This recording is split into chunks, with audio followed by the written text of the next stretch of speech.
Welcome dear students. Bharat का भूगोल जो पेपर है उस पेपर में हम पढ़ रहे थे भारत के भू आकृतिक प्रदेश हैं उनके बारे में पढ़ रहे थे। उसमें अपना दूसरा पार्ट चल रहा था उत्तर का विशाल मैदान। अब हम इसकी कुछ मुख्य विशेषताएं पहले वाले वीडियो में पढ़ चुके हैं।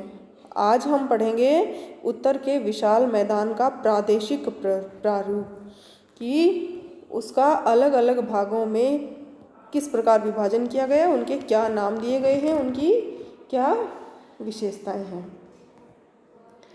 तो हम देखते हैं कि पश्चिम में राजस्थान से लेकर पूर्व में असम तक इस विशाल मैदान के उच्चावच में महत्वपूर्ण प्रादेशिक भिन्नताएं पाई जाती हैं।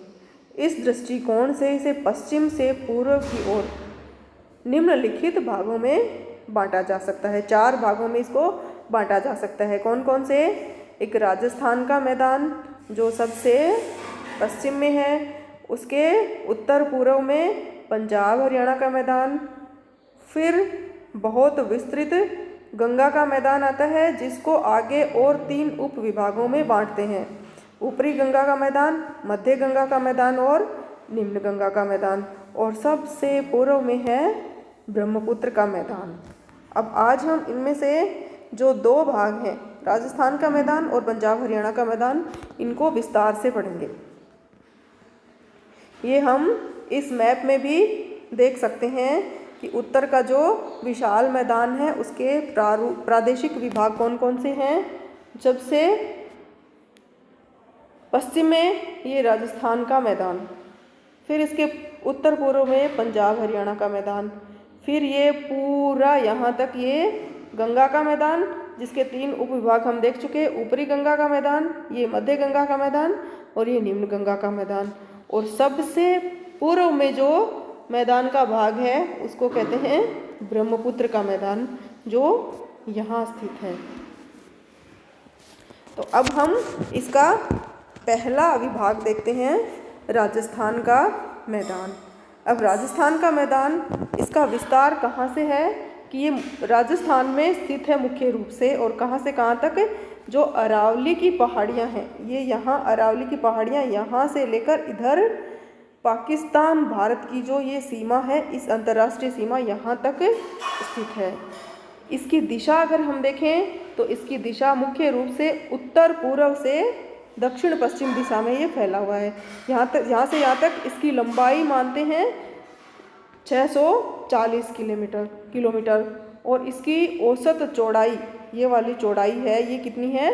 300 किलोमीटर है। इसका क्षेत्रफल लगभग 2.25 लाख वर्ग किलोमीटर है। इसको भी हम 2 भागों में बांट सकते हैं। कौन कौन से? एक तो मरुस्थली और एक है राजस्थान बांगर। मरुस्थली, इसको 2 भाग बनाए। जो मरुस्थल वाला क्षेत्र है इसको हम बोलते हैं मरुस्थली, और ये जो 25 सेंटीमीटर समवर्षा रेखा है इसके पूर्व का भाग है, ये कहलाता है राजस्थान बांगर। अब मरुस्थली, इसका वर्णन देखें कि ये बालू का स्तूपों से युक्त है। यहाँ का धरातल बालू का स्तूपों से युक्त है। कहीं कहीं पर यहाँ का जो धरातल है उसके ऊपर कुछ कठोर चट्टानें जैसे नीस, सिस्ट, ग्रेनाइट आदि चट्टानें दिखाई देती हैं।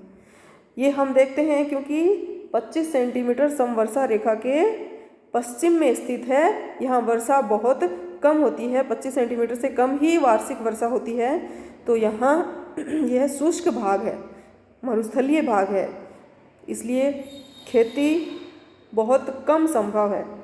जहाँ कहीं सिंचाई की सुविधा है, वर्तमान में तो इंदिरा गांधी नहर की वजह से इस जैसलमेर में और बीकानेर साइड इनमें सिंचाई की सुविधा है। तो जहाँ सिंचाई की सुविधा उपलब्ध है वहाँ पर गेहूँ, ज्वार, बाजरा आदि की कृषि की जाती है। जैसलमेर के पास में यहाँ पर जो प्लेया झीलें अपन पढ़ते हैं, वो प्लेया झीलें भी विद्यमान है जो अधिकतर वर्ष के अधिकतर समय में सूखी रहती है। अब राजस्थान के मैदान का अगला भाग है राजस्थान बांगर। यह जो राजस्थान का मैदान है उसका उत्तरी पूर्वी भाग है। ये राजस्थान का मैदान इसका उत्तरी पूर्वी ये वाला भाग है। यह है, इसका विस्तार भी दक्षिण पश्चिम दिशा से उत्तर पूर्व है। ये हम देख चुके हैं, क्योंकि राजस्थान का जो मैदान है उसको दो भागों में हमने बांट दिया था। 25 सेंटीमीटर समवर्षा रेखा, वार्षिक वर्षा रेखा है, उसके पूर्व का जो कि मरुस्थली कहलाता था, और उसके पश्चिम का मरुस्थली, और इसके 25 सेंटीमीटर समवर्षा रेखा के पूर्व में है ये राजस्थान बांगर कहलाता है। यहाँ एक मुख्य नदी भी है, लूनी नदी। ये एक मौसमी नदी है। ये दक्षिण पश्चिम दिशा में कच्छ के रण की ओर प्रवाहित होती है। यहाँ पर कहीं कहीं पहाड़ियाँ मिलती हैं, ये जो कि अरावली का ही विस्तार है। यहाँ पर टीले बहुत कम हैं, मरुस्थलीय क्षेत्र कुछ कम है। मरुस्थलीय विशेषताएं इस मैदान में कम दिखाई देती हैं, इसलिए टीलों की संख्या कम हो जाती है। टीलों की संख्या कम हो जाने से कहीं कहीं उपजाऊ मिट्टी भी मिलती है जहाँ कृषि की जाती है।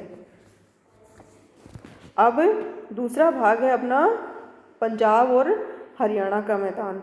पंजाब हरियाणा का मैदान जो राजस्थान का मैदान है उसके उत्तर पूर्व में ये पंजाब और हरियाणा के मैदान स्थित है। ये लगभग चौरस है, चौकोर है। ये देखो, ये लगभग चौरस मैदान है। इसका क्षेत्रफल भी राजस्थान के मैदान के क्षेत्रफल के बराबर ही है, 2.25 लाख वर्ग किलोमीटर।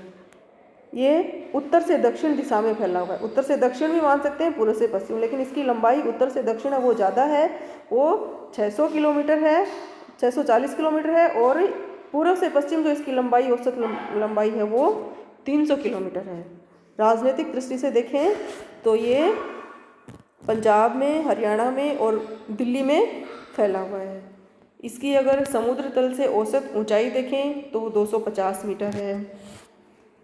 उत्तरी भाग में ये अधिक ऊंचा है, यहाँ पर अधिक ऊंचा है क्योंकि यहाँ हिमालय पर्वत का कुछ अवशिष्ट भाग है। इसके दक्षिण में जाते हैं तो इसकी ऊंचाई कम होती जाती। ये बहुत सारी नदियों से मिलके बना है। मुख्यतः 5 नदियाँ, कौन सी? सतलज, रावी, व्यास, चिनाब और झेलम। 5 नदियों से बना होने के कारण इसको पंजाब का मैदान कहते हैं। इसकी एक अन्य विशेषता है, यह दोआब से मिलकर बना होता है, बहुत सारे दोआबों से। तो दोआब किसे कहते हैं? दो आब, दो मानी दो आब, नदियाँ, दो नदियों के बीच का जो क्षेत्र होता है उसको दोआब बोलते हैं। तो इसमें मुख्य दोआब कौन कौन से हैं? एक तो है बिस्त दोआब। बिस्त किस किस के मध्य? व्यास और सतलज नदियों के बीच का जो मैदान है उसको बिस्त दोआब बोलते हैं। बी व्यास से और आधा स और तय ये सतलज से लिया गया है। बिस्त व्यास और सतलज से मिला के बिस्त। फिर है रावी और व्यास के मध्य है बारी। फिर रावी और चिनाब के मध्य कौन सा दोआब है? रेचन दोआब या रेचना दोआब। चिनाब और झेलम के मध्य चाज दोआब। झेलम, चिनाब और सिंधु के बीच का सिंध सागर दोआब। इन दोआबों के नाम इन्हीं नदियों से निकले हुए हैं, नदियों के नाम से ही मिक्स करके बनाए हुए हैं।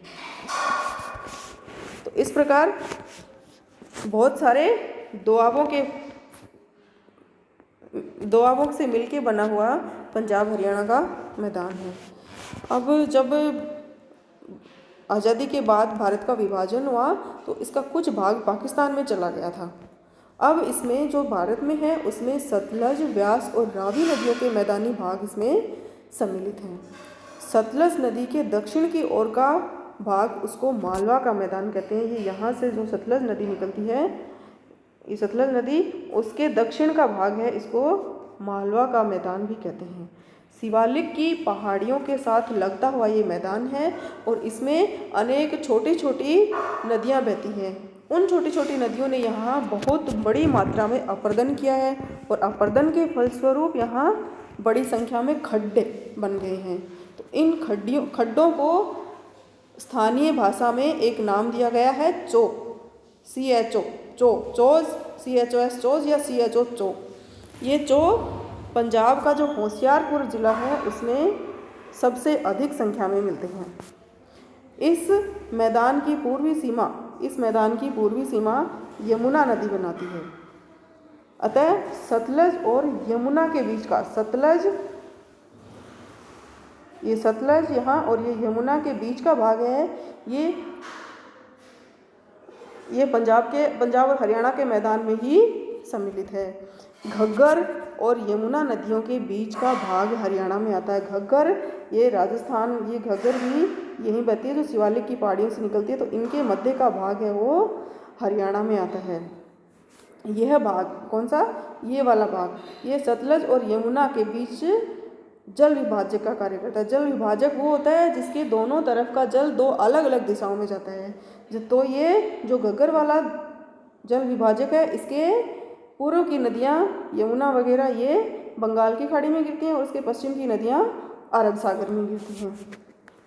ये घग्गर क्या है, ये एक मौसमी नदी है वर्तमान में तो, लेकिन किसी समय ये एक बहुत विशाल नदी थी, बहुत बड़ी नदी थी, जिसका जल पाकिस्तान से आगे तक जाता था और इसको सरस्वती नदी के नाम से पुकारा जाता था।